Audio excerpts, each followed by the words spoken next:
басып айтат деп келип атат. Биз волонтерлор өз аракетибизди кылып атабыз. Жана бирок күнүбүздү жеткизе албай атабыз.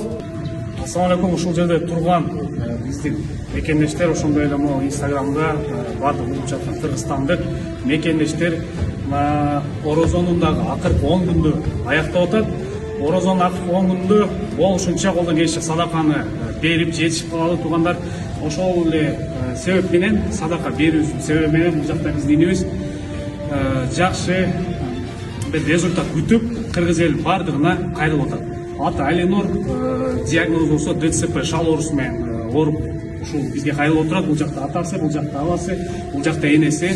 Ошондой эле бул жерде отурган баардык өзүнүн жердеш тууган уруктарын келиптир бул жакка. Ошондой эле туугандар, кыргыз эли баардыгына кайрылабыз. Ушул инибиздин жакшы болуп кетишине, бутуна туруп кетишине бир салым кошуп, жок деген ошол 2 күн калды. Алдыда 2 күн калды орозо айып келишине, то есть могу садака уже бүтөт.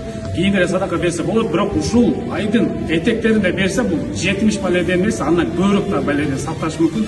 Ошондуктан 1 сомбу, 5 сомбу, 10 сомбу, 100 сомбу айырмасы жок туугандар.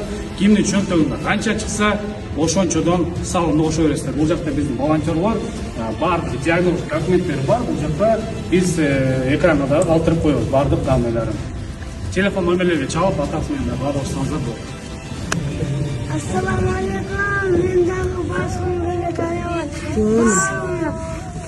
Bana tekimge, bunu sağlığınız, bana pomoş verin, özüme maaşını alıp ver. Ben senin bakın